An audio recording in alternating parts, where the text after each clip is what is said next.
Ito ang construction ng flyover dito sa Balagtas, Batangas, kung saan ito ay nagkoconnect din dito sa Star Toll Exit. Ngayon, pag natapos to, ito ay makapagtulong sa traffic dito sa may intersection. Yung flyover dito para siyang letter Y. Dito naman sa may National Road, nagkaroon na rin ng road widening dyan at ipapakita ko sa inyo yung mga bahay na na-demolish kasama sa right of way. Ito mang bahay to, commercial talaga. Bahay talaga to na-demolish. Okay, so ito na yung kabahay, no? Na-demolish. Magandang hapon sa inyo lahat. Nandito tayo ngayon sa Batangas City. Yan kabahay, no? Malapit na yung sunset dito. So, papasok tayo ngayon dyan sa Rotonda para maipakita ko sa inyo yung ginagawang ko ngayon dito, yung flyover. Yan. So rekta pala to dito, palabas ng Star Toll. So from Batangas to Manila, mabilis na lang to. Ito na yung ngayon, flyover.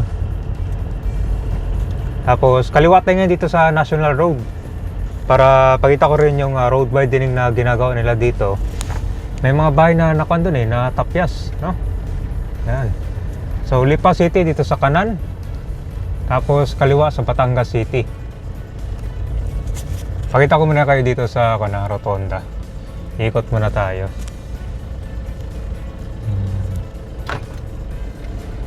So dito, pag gusto nyo pumunta ng Bawan or sa Pascual, meron ng bagong diversion road kabayan. Diyan sa may bandang kanan, yan, no? Na-cover na natin yan Diyan. Pag kumanang ka dyan, diretso Bawan na yan. To Pascual din. Hindi nyo na kailangan duman sa city proper, no? Batangas City, matraffic dun. Sa bilis yung daan dyan. So ito na rin yung flyover, Yan. Yan, buti nakabul pa tayo kabayan kasi gabi na pala, At so dito, pakita ko sa inyo yung mga na-demolish. So ito na yung National Road, Pwede na kayo dumaan dito, papunta sa Batangas City proper.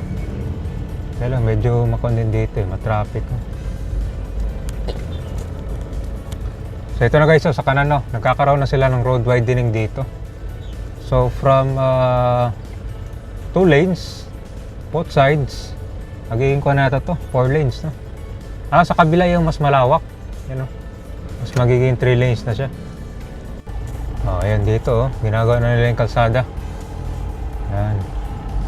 So good news ito para sa mga taga Batangas City. Parang mas nilalawakan nila to kasi yung kaliwa niyan, pabalik na yan papunta doon sa Star Toll, So marami din talaga mga motoristang dumadaan dito.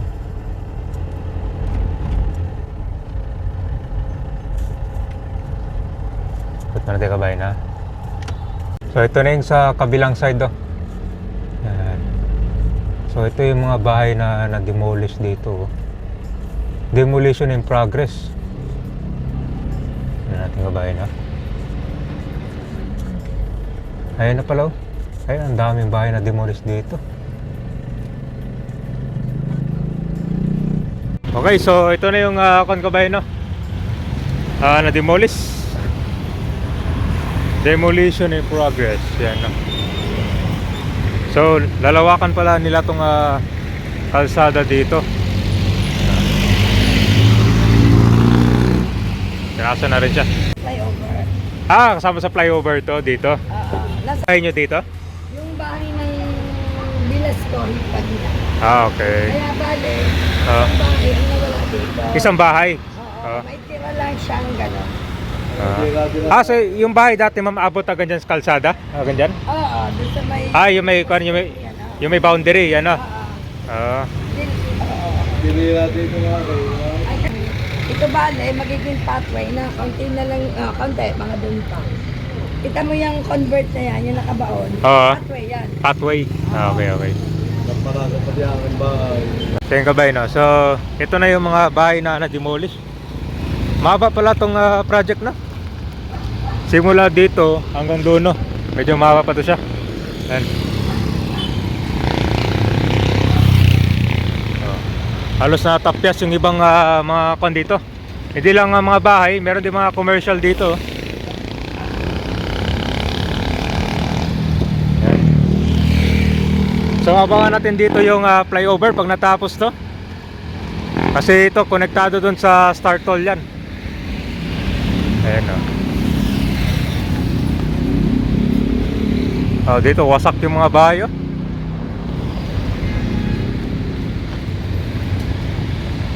Hanggang dito lang.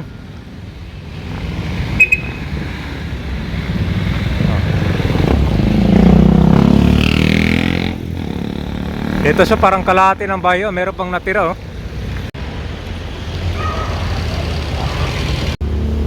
So hanggang dito lang pala ma'am, yung kakainin nila, hanggang saan lang ba? Hanggang dyan lang. So dito ano to? Ito ma'am, bahay to, commercial talaga. Bahay talaga to na demolish. Oo, yung bahay to. Kasama pa to sa unahan ma'am? Kasama pa to? Marami pa pala no? Oo. Hindi na tumanda. Nung matanda, ilang stroke na. So itong bahay ma'am, hindi kasama to? Hindi. So yung gabi, mahaba pa pala to hanggang dun sa may rotonda. Ang sasakupin itong gagawin nilang demolition.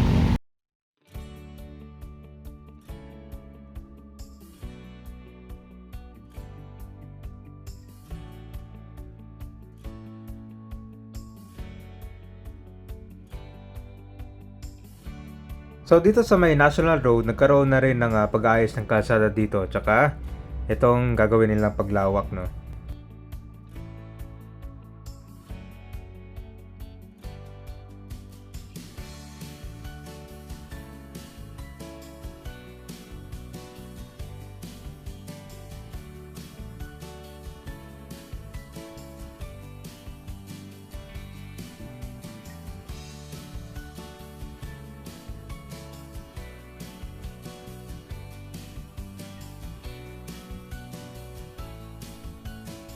So madalas dito sa circle, nagkakaroon ng traffic.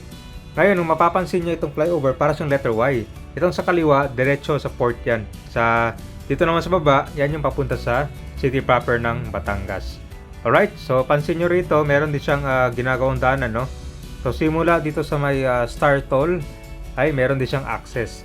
So good news ito para sa mga taga Batangas na pupuntang Manila, ay dediretso na ang biyahe niya papunta dito sa Star Toll all the way sa Manila.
So ito na kabayan, ito na yung mga na-demolish to.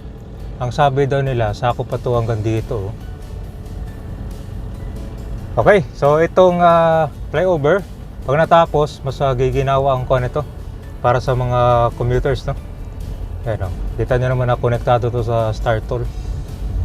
Alright, so ito pakanan, papuntang Manila na to siya.